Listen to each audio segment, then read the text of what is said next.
Merci beaucoup, Marie-Christine. Bonsoir. Alors, c'est un sujet que j'aborde en tremblant parce que, en fait, il n'y a que des spécialistes dans la salle. Et donc, je serai bref, comme on dit, de façon à pouvoir laisser la place au débat qui, si j'en juge parmi un certain nombre de têtes que je reconnais, risque d'être vif.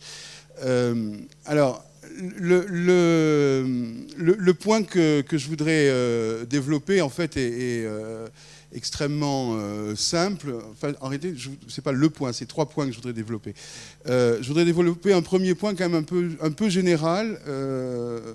Enfin, si ça vous ennuie, vous m'arrêtez tout de suite, mais un peu général sur quel sens peut-on décrypter de cette réforme territoriale qui est en cours de mise en œuvre. Parce qu'il me semble que c'est quand même assez intéressant, au moment où on parle de fusion des deux régions, de s'intéresser aussi, au-delà de la question de la carte, sur la redistribution éventuelle des pouvoirs territoriaux qui est sous-jacente à cette transformation qui peut apparaître comme purement géographique. Ensuite, dans un deuxième temps, donc, si ça marche, justement, je vous projetterai quelques cartes, genre un peu polémique Victor. Non, lui, c'est des photos. Bon. De comparaison de la situation des deux territoires. Et vous verrez, enfin vous le savez déjà, que ce sont deux territoires qui ont à la fois des points communs, mais qui sont quand même très contrastés sur un certain nombre de dimensions. Et puis je voudrais terminer par un troisième point consacré aux deux métropoles et à cette question de est-ce qu'il y en a une qui va manger l'autre ou est-ce qu'on va vers une région bipolaire qui est un peu le débat actuel, si j'ai bien compris. Alors, premièrement, sur la réforme elle-même, donc vous savez, la réforme territoriale, ce sont essentiellement 2 lois. Une loi qui a été votée l'an dernier qui s'appelle la loi MAPAM, donc modernisation de l'action publique et affirmation des métropoles, et la loi NOTRe qui a été votée cette année, qui est nouvelle organisation territoriale de la République. Il me semble que quand on regarde ces 2 lois et qu'on les met en perspective sur une trentaine ou une quarantaine d'années de transformation législative, ce qui est tout à fait frappant quand on compare la France aux pays voisins, contrairement à ce qu'on pourrait penser, nous avons l'impression finalement que la réforme territoriale est un chantier permanent. C'est-à-dire qu'il y a des lois sans arrêt, des transformations, etc., etc. Quand on regarde la France par rapport à ce qui s'est passé dans les pays voisins, nous sommes au contraire d'un conservatisme absolument hallucinant s'agissant de la carte territoriale. Je rappelle quand même pour mémoire, les départements, le découpage départemental, ça date de 1790 et il n'a pratiquement pas changé depuis 1790. Bon, il y a eu des trucs qui se sont passés en Corse, il y a des trucs qui sont passés en région parisienne, etc. Mais globalement, nous vivons dans un cadre départemental qui date de la fin du XVIIIe siècle. Et la carte des communes françaises, même s'il y a eu une transformation qui a été opérée justement au moment de la Révolution française, mais grosso modo, c'est la carte des paroisses de l'Ancien Régime.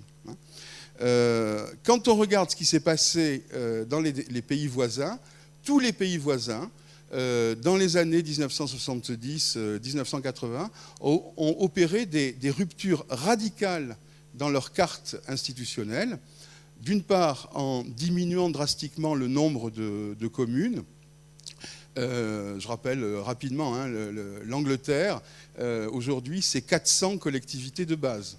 Le territoire est gouverné à partir de 400 collectivités de base. L'Italie, c'est 8000 communes. L'Allemagne, c'est quelque chose comme 14 000 communes.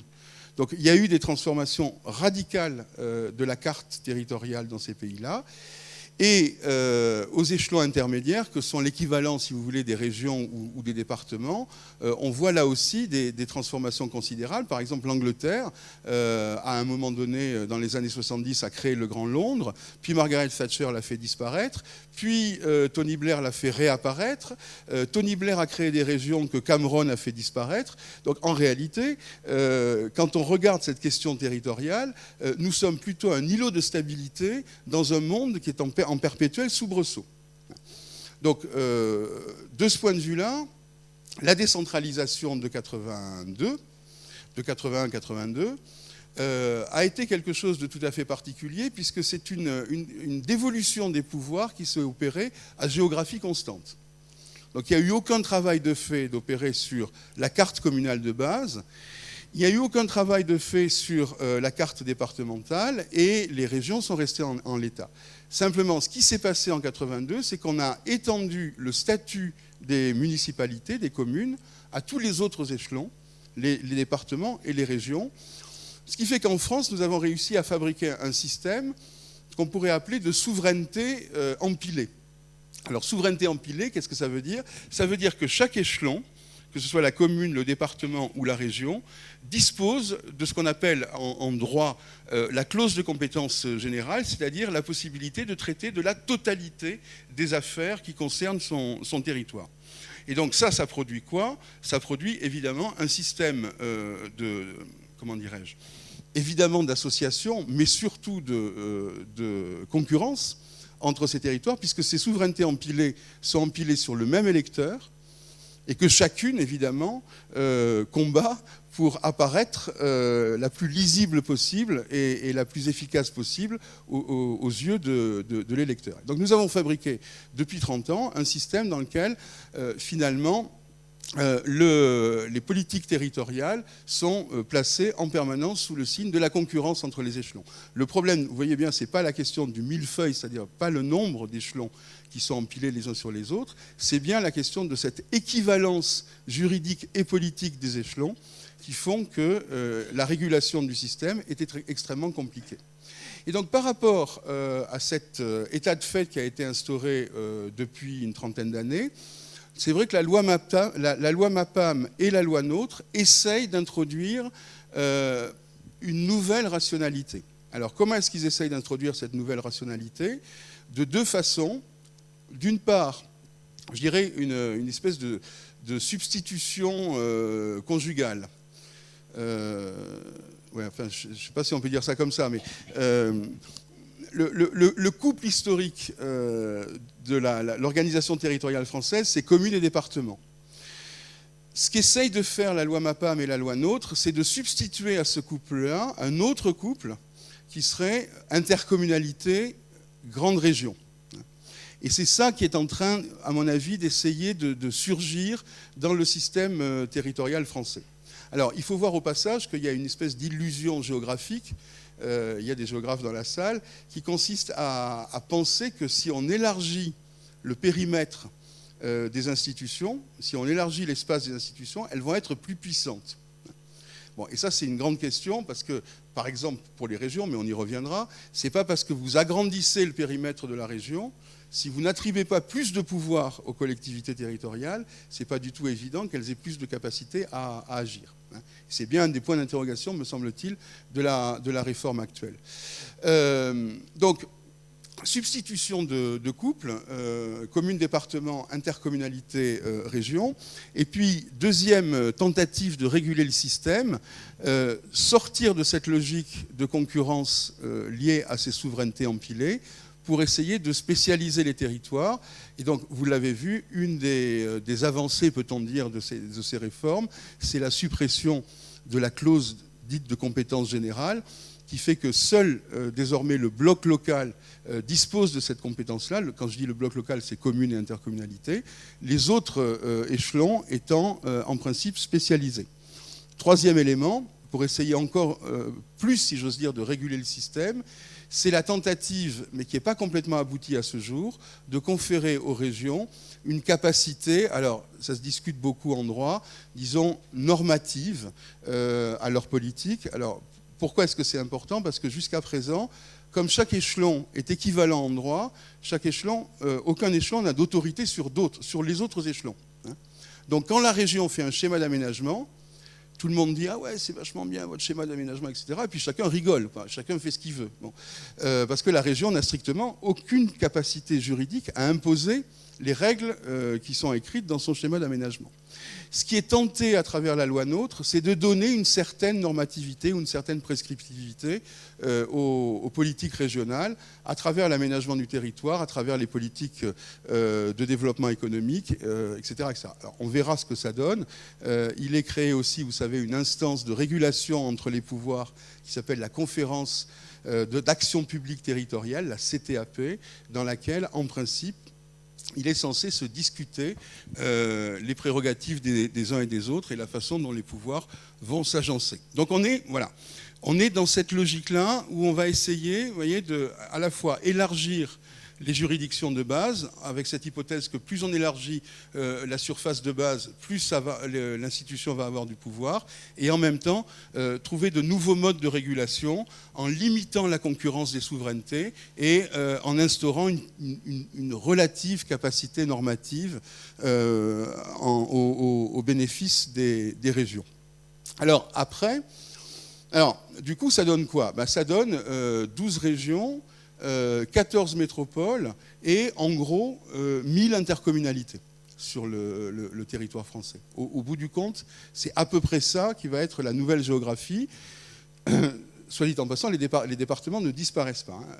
Ils ont failli disparaître, ils ont réapparu. Le département est l'animal le plus insubmersible qui existe dans la ménagerie ou dans le zoo territorial, quoi, si vous voulez. Bon. Mais laissons de côté pour l'instant les départements, quoique bon, c'est quand même c'est quasiment patrimoine mondial de l'humanité, si vous voulez, le département. Je ne comprends pas que l'UNESCO ne s'y soit pas intéressé. Mais je m'égare. Bonjour. J'en ai du coup... oui, les départements. Bon. Oui, et donc à terme, l'idée c'est quand même bien d'arriver à une forme de géographie simplifiée avec donc ces 13 régions, ces 12 régions, ces 14 métropoles, ces 1000 intercommunalités. Alors quelques mots sur ces trois étages. Les nouvelles régions. Alors d'abord, effectivement, il faut absolument pas demander à un géographe ce qu'il pense de ce découpage-là, parce que les géographes, en fait, c'est comme les économistes, autant de géographes, autant de propositions de découpage. Enfin, je me trompe, on ne peut pas dire qu'il y a un véritable consensus autour de ça. Néanmoins, cette idée du passage à 12 ou 13 régions, c'est une vieille idée qui traînait déjà depuis longtemps dans les cartons de la délégation à l'aménagement du territoire, qui a été repris cette fois-ci avec un mélange de rationalité spatiale et d'amitié politique, si on peut dire. On voit bien comment et pourquoi la Bretagne reste dans son entité originelle et, comment dirais-je, identitaire, et d'un autre côté, tout d'un coup apparaît une vaste région atlantique de l'Adour à je sais pas quoi, au plateau de Mille-Vaches. Bon. Donc on voit bien les effets là, qui ne sont pas des effets d'analyse rationnelle, éventuellement, pour autant qu'on puisse avoir des analyses rationnelles de l'espace, mais il y a aussi des effets conjoncturels, politiques, qui sont tout à fait nets dans ce redécoupage-là. Qu'en est-il de la compétence de ces nouvelles régions? En fait, en termes de capacité réelle d'agir, ces nouvelles régions n'obtiennent pas énormément d'avantages supplémentaires. Les régions françaises restent, en comparaison avec toutes les autres régions européennes, sauf l'Angleterre qui n'a plus de région, restent des nains politiques en termes de capacité d'action et de budget. Je rappelle que le Bade-Wurtemberg, par exemple, c'est 50 milliards d'euros comme budget. La région Île-de-France, c'est 7 milliards d'euros. Donc, si vous voulez, c'est ce que je veux dire. C'est pas parce que vous étendez la taille des régions que pour autant vous accroissez leur capacité à agir. Alors, en même temps, on leur confère un certain nombre de prérogatives supplémentaires. Donc, vous l'avez vu, tout le monde le sait, des prérogatives en matière de développement économique. Donc elles étaient déjà dépositaires d'un certain nombre d'aides directes. Elles vont se retrouver là en situation de pilotage peut-être plus importante des politiques économiques. Et puis, elles vont disposer, mais il faudra voir exactement à l'usage ce que ça donne, d'une capacité normative en matière d'aménagement du territoire, à travers ce délicieux sorbet qui est proposé par l'imaginaire bureaucratique français, qui s'appelle le SRADET. Donc, vous aviez eu déjà du mal à vous habituer au SRAT, maintenant il va falloir vous habituer au SRADET. SRADET, ça veut dire Schéma régional d'aménagement et de développement durable et d'égalité des territoires. Voilà, bravo. Donc une grosse interrogation finalement sur, on élargit la taille, mais est-ce que pour autant ces régions vont avoir plus de pouvoir? Donc on y reviendra à propos de la fusion Languedoc-Roussillon-Midi-Pyrénées. Deuxième étage de la fusée, les métropoles. Alors les métropoles, c'est très intéressant ce qui se passe avec les métropoles, vous l'avez vu, parce que là, on va vers une logique de différenciation des régimes territoriaux selon les types d'espaces dans lesquels on se situe. Je ne sais pas si vous avez remarqué, mais en gros, nous avons aujourd'hui 4 régimes métropolitains différents. Nous avons un régime métropolitain de droit commun, qui concerne Toulouse, qui concerne Montpellier, qui concerne Nantes, Grenoble aussi, etc., qui sont en gros des communautés urbaines améliorées. Il n'y a pas une différence fondamentale, il y a simplement cette possibilité, vous le savez, de faire appel de compétences du département sur le territoire de la métropole et un quasi-monopole métropolitain de la politique économique, ou en tout cas une grande autonomie de la métropole en matière de politique économique par rapport à la région. Donc ça, c'est le régime de droit commun. Et puis vous avez 3 régimes d'exception. Vous avez la principauté lyonnaise, qui est un produit tout à fait étonnant et très intéressant, qui est le produit d'un accord quasiment de personne à personne entre le président de la communauté urbaine de Lyon et le président du Conseil général du Rhône, où en gros le président du Conseil général du Rhône a accepté de se couper en deux. Enfin, de couper en deux le département, pardon. Et donc aujourd'hui, on a un objet sui generis à Lyon, qui est un objet complètement nouveau dans le système territorial français, qui cumule sur son territoire les compétences du département et les compétences de la commune et de la communauté urbaine.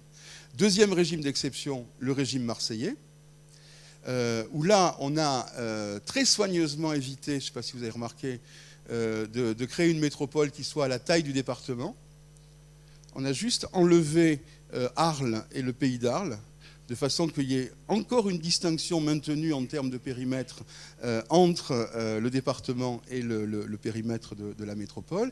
Et cette métropole-là n'est pas du tout un système unitaire de type lyonnais, c'est une confédération d'établissements publics de coopération, une espèce de... alors, c'est pas la Suisse, mais c'est un régime confédéral, quoi, si vous voulez, avec une métropole, un établissement public métropolitain qui est relativement faible par rapport à celui qui a été créé à Lyon.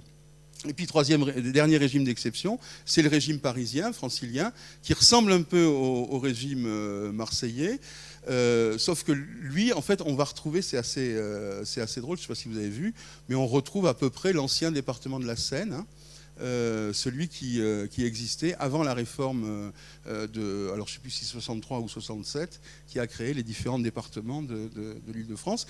Mais là aussi, on est sur un régime tout à fait confédéral, avec des établissements publics de territoire.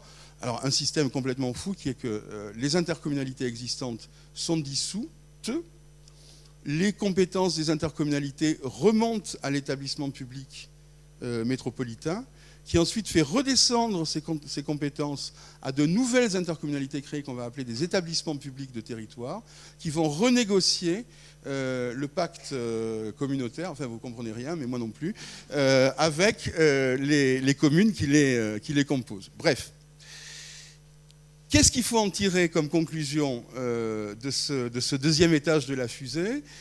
C'est que, au fond, nous sommes en train d'accepter 2 choses en France qui sont quand même 2 choses nouvelles. Premièrement, quand même, l'affirmation d'un régime d'exception pour les métropoles, les grandes villes, Et ça, c'est quand même quelque chose de tout à fait nouveau. Je dirais c'est une forme de coup de canif dans le contrat historique de l'égalité des territoires, puisque jusqu'à présent, nous vivions quand même sur la fiction d'une égalité juridique de toutes les communes les unes par rapport aux autres. Et donc là, nous sommes en train d'accepter collectivement, enfin peut-être pas vous, mais moi je suis bien obligé, le fait que les territoires ne seront pas gouvernés de la même façon avec des régimes différents et des capacités différentes. Ça, c'est la première chose. Et la deuxième chose que nous sommes en train de vivre avec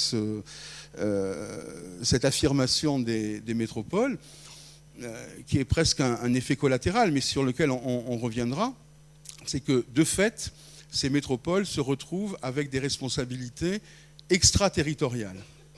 Alors, je vous donne juste un exemple, qui est l'exemple lyonnais.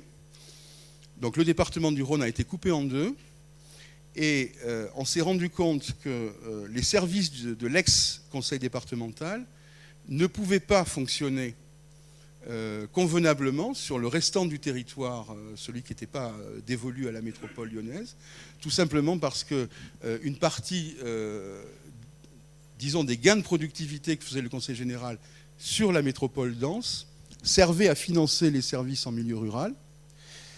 Et donc, la métropole lyonnaise a accepté de payer chaque année une compensation au Conseil général, qui est une compensation pour productivité, en quelque sorte.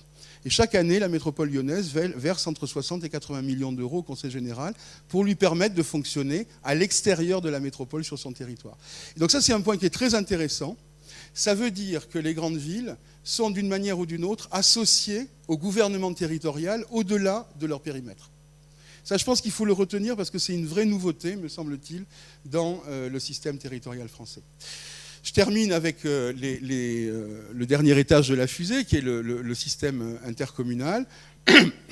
Donc vous êtes tous au courant de la question du seuil qui a été fixé aux intercommunalités. Donc c'est 20 000 habitants en droit commun et c'est 15 000 en Ariège, quoi. C'est quelque chose comme ça. Enfin, en Ariège ou dans les zones de montagne, voilà, oui. C'est sûr qu'en Ariège, pour aller réunir 15 000 habitants, il faut vraiment aller gratter les fonds de tiroir. Bon. Et on imagine le problème de gestion que ça veut dire quand vous vous retrouvez avec tout le couserand à gérer, bon, je ne sais pas combien de communes. Bon.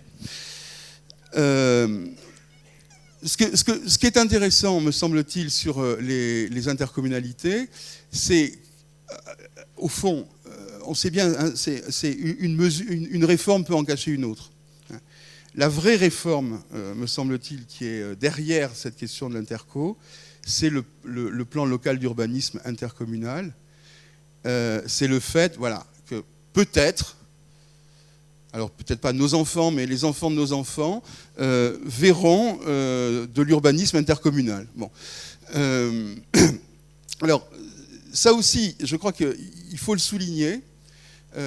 C'est une vraie, si ça marche, c'est une vraie transformation quand même, par rapport à l'historique de ce que c'est que la commune française et ce que c'est que l'égalité des territoires. La commune française, vous savez ce que c'est, les petites communes, ce sont des assemblées de copropriétaires. Et très souvent, faire un plan local d'urbanisme, ça consiste à distribuer les droits à construire entre les chefs de famille, qui sont d'ailleurs au conseil municipal, et qui sont eux-mêmes propriétaires du sol de la commune. Bon.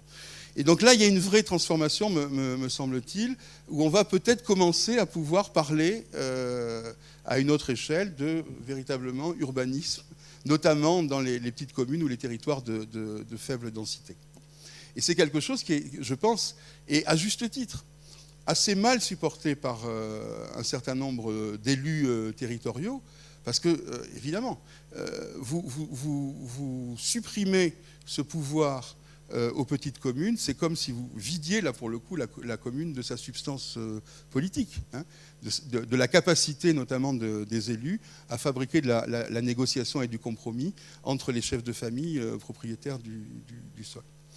Donc, vous voyez, au total, une lecture, disons, nuancée de cette réforme, à la fois au niveau régional, une grosse interrogation sur l'élargissement territorial. Entraîne-t-il véritablement un élargissement du pouvoir ? Ce n'est pas évident. Et en même temps, des transformations quand même de fond qui ont lieu dans, je dirais, dans les fonds du système territorial français, cette différenciation des régimes, l'affirmation du fait métropolitain, une certaine extraterritorialité des politiques urbaines et l'évolution possible, forte, de la question de l'urbanisme.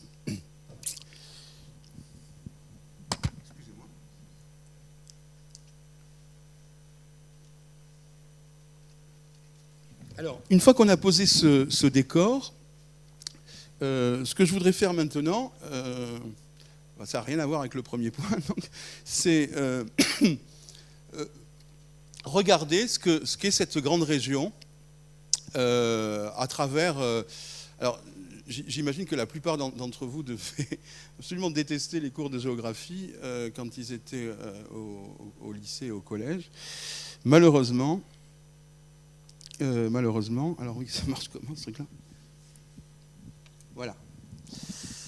Donc je vais vous projeter un certain nombre de cartes pour essayer de raconter. Alors c'est un point de vue très particulier, très partiel. Deux ou trois choses qu'on peut se dire de cette grande région. Donc, comme disait l'autre, c'est des cartes sournoises à force d'être muettes. Donc vous avez ici le Languedoc-Roussillon, ici vous avez Midi-Pyrénées. Alors ça c'est une première carte qui est une carte classique, une carte de densité de population, mais ça vous donne tout de suite une lecture de la différence quand même fondamentale des deux structures territoriales, des deux structures de territoire. C'est-à-dire que vous avez ici le système toulousain avec la tâche urbaine toulousaine et ces villes satellites, ou enfin les villes moyennes, les chefs-lieux de département. Tandis que vous remarquez tout de suite que le Languedoc-Roussillon, c'est une conurbation littorale, et donc qui est organisée de manière totalement différente que le système toulousain. Alors, c'est encore plus net quand on regarde... voilà, la carte, là c'est la carte, c'est pas la densité, là c'est juste la population avec un point qui représente 10 habitants. Donc on voit bien le système toulousain et on voit bien cette conurbation littorale qui est en réalité une conurbation qui continue le long de la côte méditerranéenne. C'est-à-dire que le système dans lequel est inséré Montpellier est un système qui est beaucoup plus vaste et d'une certaine manière beaucoup plus complexe que le système toulousain. On peut l'illustrer d'une autre manière. Voilà. Ça, c'est le système de déplacement domicile-travail. Bon, donc là aussi, c'est une carte hyper classique. Et on voit très bien, là encore, à la fois d'ailleurs une certaine étanchéité entre les deux systèmes, avec Carcassonne qui joue le rôle un peu de rotule, mais enfin c'est une rotule qui est un peu faiblarde. La logique de continuum ici et la logique d'étoile de ce côté-là. Alors, c'est un point qui est tout à fait important, on en a discuté tout à l'heure. Pourquoi ? Parce que, vu du côté de Midi-Pyrénées, la position de Toulouse est peut-être appelée à changer. C'est-à-dire qu'on est, évidemment, vous le savez, en Midi-Pyrénées, dans cette double logique qui est que finalement Toulouse est une ville isolée. Et c'est la ville de France, je pense, qui est la plus éloignée de toute autre ville de France, de taille équivalente, en tout cas. Toulouse a eu cette possibilité finalement, et on le voit bien sur cette carte-là, de contribuer à l'organisation de son propre espace. Et du coup, ça conduit finalement à une tradition locale de politique, disons, plutôt insulaire, allez, bon, avec jusqu'à la municipalité actuelle, bien sûr. Et évidemment, un procès permanent entre la région Midi-Pyrénées et la métropole toulousaine sur le mode le monstre, le trou noir toulousain absorbe les forces vives du reste de la région. Et donc, ça induit, depuis de nombreuses années, des politiques dite d'équilibre en termes d'aménagement du territoire de la part de la région pour essayer de contrebalancer cette influence, ce poids toulousain. Il me semble que si on raisonne maintenant à l'échelle de la grande région, on voit bien que la situation toulousaine change parce que Toulouse n'est plus isolée. Toulouse se retrouve avec, j'y reviendrai, un autre pôle qui est peut-être moins important d'un point de vue quantitatif, mais qui sur toute une série de domaines est tout à fait équivalent. Donc en réalité, on va plutôt vers quelque chose qui ressemble à une région bipolaire. Mais il n'y a pas que ça. Il y a aussi le fait que Languedoc-Roussillon apporte, si je peux dire dans la corbeille de mariage, des villes moyennes importantes. Perpignan, Nîmes, Béziers, qui vont changer la donne en termes de hiérarchie urbaine, puisque en gros, on va passer d'une logique dans laquelle on était dans un rapport de 1 à 10 dans la région Midi-Pyrénées, entre Toulouse et la première des villes moyennes, à un rapport qui sera plutôt de 1 à 3, avec une gradation beaucoup plus continue et beaucoup moins de rupture. Et donc là, il me semble qu'il y a une réflexion à avoir. On a commencé à en discuter tout à l'heure avec les gens du CODEV sur, finalement, l'armature urbaine de la région, si on la regarde comme ça, va évoluer. Alors peut-être pas dans l'immédiat, parce que les systèmes sont quand même bien construits, mais l'armature urbaine de la région va évoluer, et du coup, ça peut avoir des effets à la fois sur les stratégies toulousaines et sur le rapport, j'y reviendrai, entre la région et les métropoles. Et en particulier, me semble-t-il, le fait qu'on aille vers une région bipolaire, ça peut aider la région à décoller le nez de la métropole et à sortir de cette forme de dialogue singulier et parfois peu productif autour de cette question de l'équilibre entre la région et la métropole. Donc premier point, vous voyez, cette lecture en termes d'armature urbaine nous permet finalement de voir les choses, me semble-t-il, autrement. Deuxième élément, quelques cartes pour caractériser, je dirais, les situations plutôt sociales de la population des deux territoires. Alors là, on est à l'échelle des intercommunalités. Donc ça, c'est une première carte qui vous donne donc le nombre de foyers fiscaux imposables. Alors, foyers fiscaux imposables, c'est un indicateur commode pour déterminer l'opulence relative de la population. Bon, pour vous donner une moyenne, en France, on tourne autour de 70% de foyers fiscaux imposables. Et donc, vous voyez, alors là, on voit très bien, on n'est plus du tout, comme on le faisait remarquer tout à l'heure, dans une forme de continuum, on voit très bien les polarisations sur les espaces urbains, l'espace urbain de Montpellier, l'espace urbain de Toulouse. Et de ce point de vue-là, on a des espaces intermédiaires qui, en termes de revenus moyens, de nombre de foyers imposables, sont à peu près comparables. En revanche, quand on compare les deux territoires, s'agissant de la part des prestations sociales dans le revenu des habitants. Alors quand on dit prestations sociales, c'est toutes prestations confondues. Donc c'est à la fois... alors c'est pas les revenus du chômage, c'est pas les allocations chômage. Donc ce qui est CAF, allocation RMI, enfin RSA, allocation adulte handicapé, allocation parents isolés, etc., minimum vieillesse, etc., etc. Alors là, on voit quand même un contraste extrêmement fort, extrêmement puissant entre les deux régions, où on a quand même une région, Languedoc-Roussillon, qui est très très fortement concernée par la redistribution, qui est une redistribution nationale. Alors, pour partie, on le verra, cette part importante des prestations sociales dans le revenu des habitants du Languedoc-Roussillon est liée à la pauvreté, mais est liée aussi à l'âge de la population, puisqu'on a, on va le voir, une part de retraités assez importante.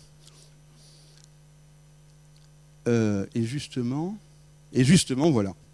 Justement. Alors ça, c'est la carte de la part des retraites dans le revenu des habitants. Bon, alors, on voit évidemment les espaces urbains, dans les deux cas, qui sont des espaces dans lesquels, évidemment, la part des retraites est faible.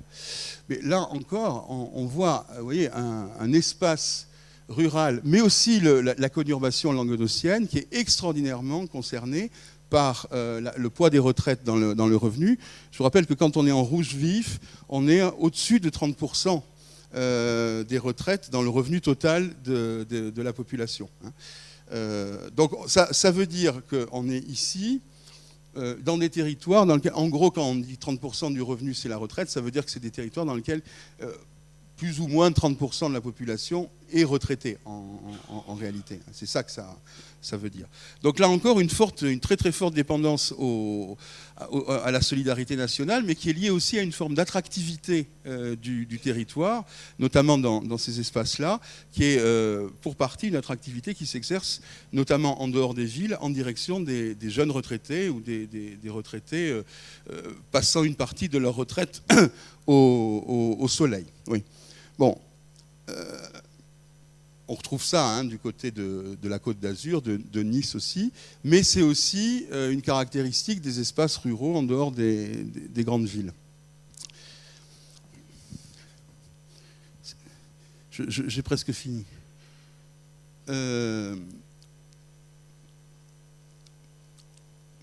Dernier ou avant-dernier point, oui, pardon, hop, allez. Avant-dernier point, une carte du taux de pauvreté. Donc le taux de pauvreté, je ne sais jamais comment ça se calcule, mais enfin, en gros, c'est le nombre de personnes vivant dans des ménages qui disposent d'un revenu par unité de consommation qui est inférieur à la moitié du revenu médian. C'est ça ?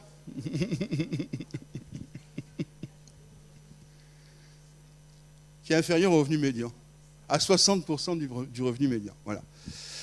Bon, alors, d'abord, une première chose quand même sur le taux de pauvreté. Donc, ici, on est à l'échelle, encore une fois, des EPCI. Donc ça, c'est la communauté urbaine de Toulouse. Donc, une première chose quand même, c'est que, et ça on le sait bien, le cœur des grandes villes abrite plus de pauvres ou de personnes en situation de pauvreté que les couronnes périurbaines. Alors c'est particulièrement vrai à Toulouse, mais en fait on le voit aussi à Montpellier, avec la différence entre le cœur de la communauté de Montpellier et la périphérie qui est de ce point de vue-là moins touchée par les indicateurs de pauvreté. En revanche, là encore, on voit quand même un contraste assez fort entre le Languedoc-Roussillon et Midi-Pyrénées, notamment s'agissant du taux de pauvreté, là encore, dans cet espace-là, et même une partie de l'Aude qui est concernée par la pauvreté. Alors, le paradoxe, du coup, quand on joint les deux, c'est-à-dire d'un côté, deux systèmes urbains, un système en étoile et une conurbation, avec du côté du Languedoc-Roussillon un chapelet de villes moyennes qui sont plutôt relativement équivalentes, si j'ose dire, en poids, pas forcément en fonction, et qu'on compare ça aux cartes de revenus, de pauvreté, de pension, etc., on se rend compte de quoi? Mais c'était une évidence assez forte. C'est qu'un certain nombre de ces villes moyennes de Languedoc-Roussillon ne sont pas dans une situation favorable, loin de là. Et que là, il y a une vraie question, qui est une vieille question, c'est le devenir et la trajectoire de villes comme Béziers, je dirais même Perpignan, Alès, qui sont des villes sur lesquelles aujourd'hui pèsent des points d'interrogation en matière de trajectoire. Mais en réalité, cette conurbation qui est avec des maillons faibles, on va retrouver aussi du côté de Midi-Pyrénées des territoires en difficulté, moins du côté des villes moyennes que plutôt du côté des petites villes. Des petites villes de Midi-Pyrénées qui étaient historiquement situées dans des bassins d'emploi industriels qui sont en grande difficulté.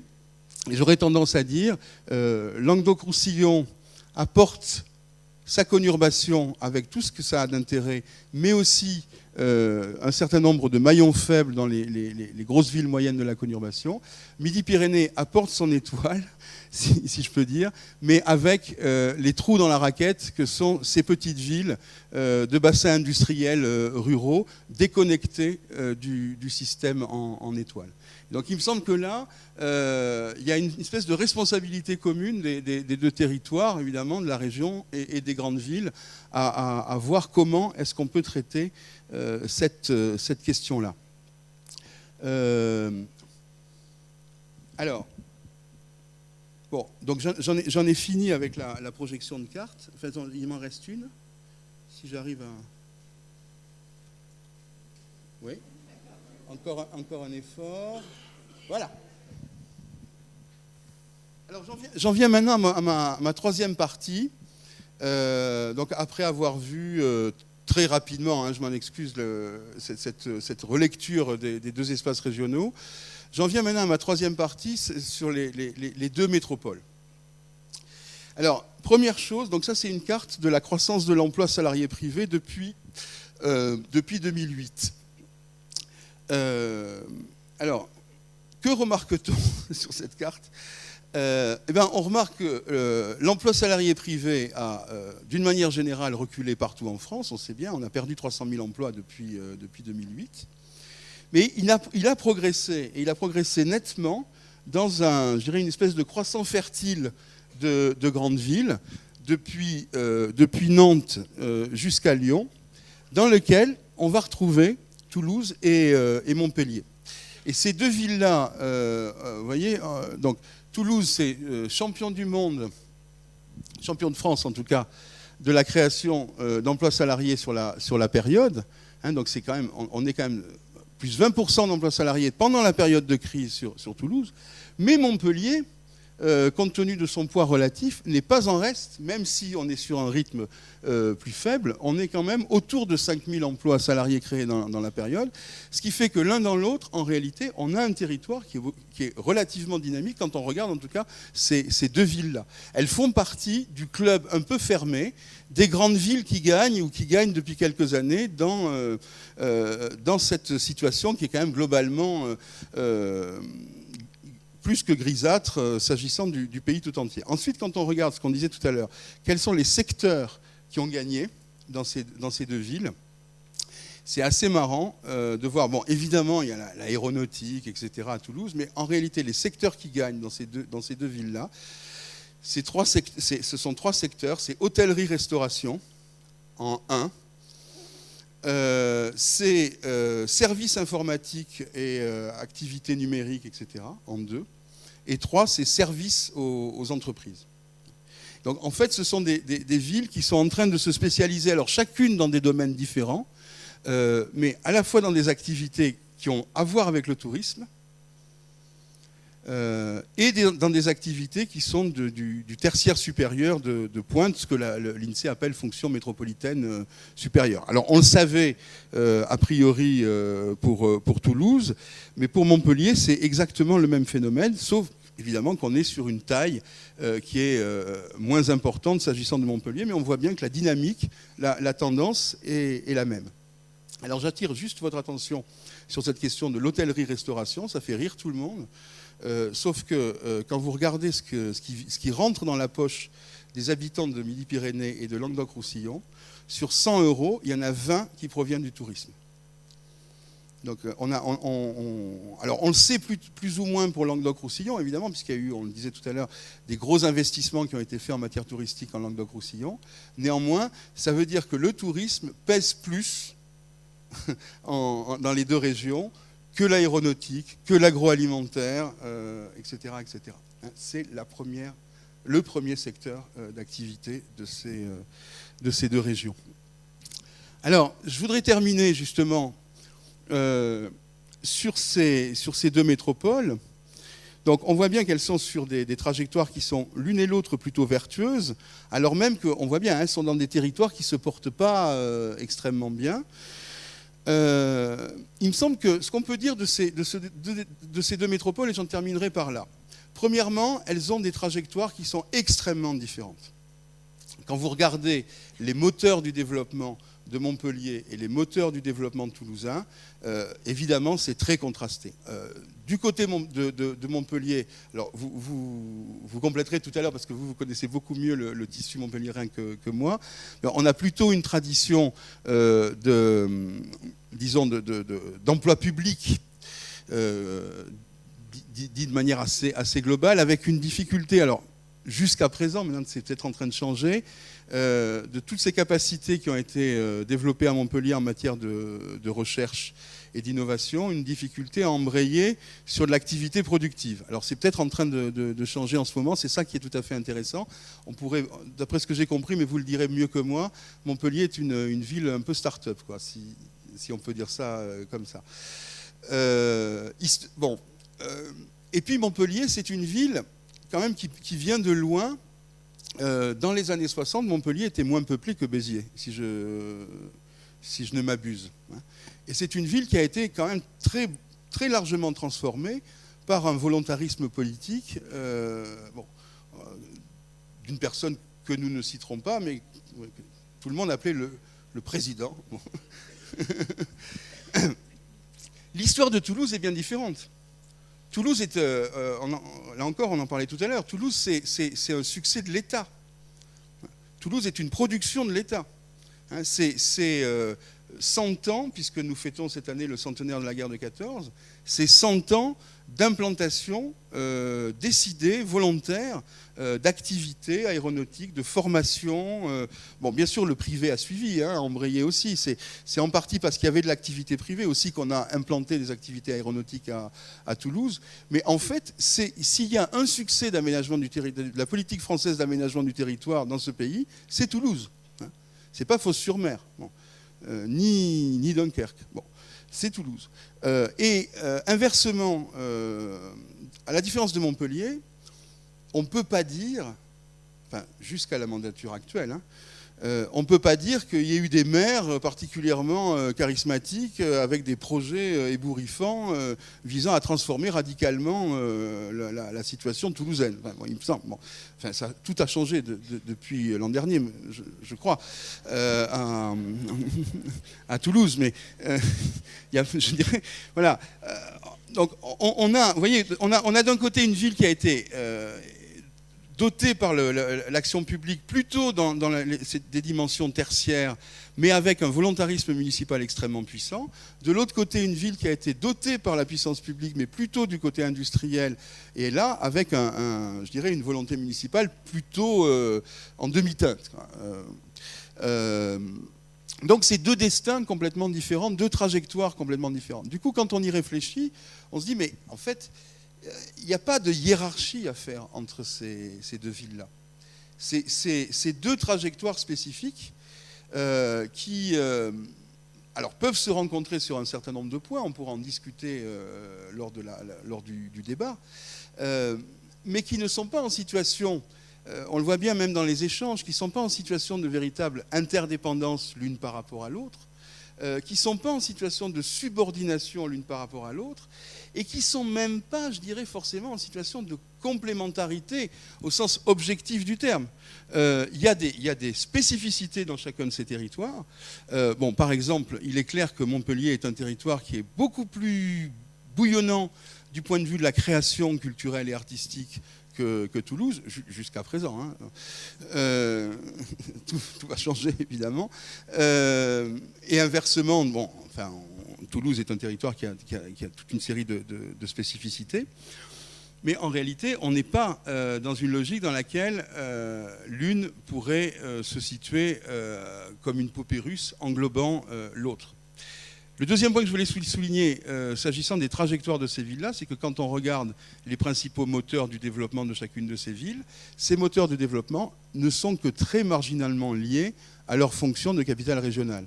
C'est-à-dire que l'apport de la fonction capitale régionale est marginal par rapport à ce qui s'est joué dans d'autres domaines, que ce soit l'investissement dans l'aéronautique ou l'investissement dans l'excellence en matière de recherche, de médecine, de biosanté, etc., à Montpellier. Alors, il me semble que, du coup, si vous acceptez cette lecture, évidemment extrêmement rapide, ça veut dire que vous acceptez le fait que la grande région, sera bipolaire. Alors il y a deux façons d'être bipolaire, quoi. Il y a la bipolarité au sens psychiatrique, et puis il y a la bipolarité au sens d'aménagement du territoire. Bon, alors quand on regarde la France, PACA est plutôt dans une forme de bipolarité au sens psychiatrique du terme, entre Marseille et Nice. Hein. Vous voyez ce que je veux dire. Bon. Il me semble que là, on a l'occasion de tester quelque chose d'assez inédit, c'est-à-dire une bipolarité qui ne nous fasse pas osciller, vous voyez, entre des états d'hyperexcitation et des états d'hyperabattement, comme on constate en PACA, mais qui fonctionne plus dans une forme de bipolarité de croisière, quoi, si je peux dire, dans laquelle, en fait, chacune des villes joue ses cartes, et joue véritablement ses cartes, je dirais, cultive son propre jardin, et en même temps trouve un certain nombre de points de convergence. Alors, je termine en disant quels sont pour moi les points de convergence pour ces deux grandes villes. Pour moi, il y en a au moins trois, il y en a plein d'autres, et on pourrait regarder des convergences sectorielles plus précises. Il y a une première convergence qui est une forme de responsabilité commune, qui est que quand on regarde dans les 25 prochaines années, dans les 20 prochaines années, ces deux régions, et en particulier les deux villes, vont représenter le quart de la croissance démographique française. C'est-à-dire que le 25% de l'accroissement de la population dans les 20 prochaines années va se jouer dans ces deux régions, dans cette nouvelle région, et très largement à travers les portes d'entrée que sont ces deux grandes villes. Porte d'entrée d'étudiants, de jeunes, mais aussi porte d'entrée, ce qu'on disait, d'actifs, souvent en deuxième partie de carrière, d'actifs formés, etc., etc.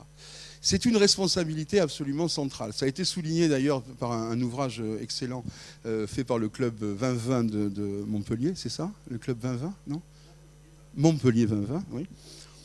Et dont on peut dire que ce n'est pas simplement une responsabilité locale, mais c'est une responsabilité nationale. Parce que quand vous accueillez le quart de la croissance du pays, ça veut dire que vous avez un rôle décisif dans la formation et dans la qualification des futurs actifs, non seulement de votre territoire, mais du pays en général.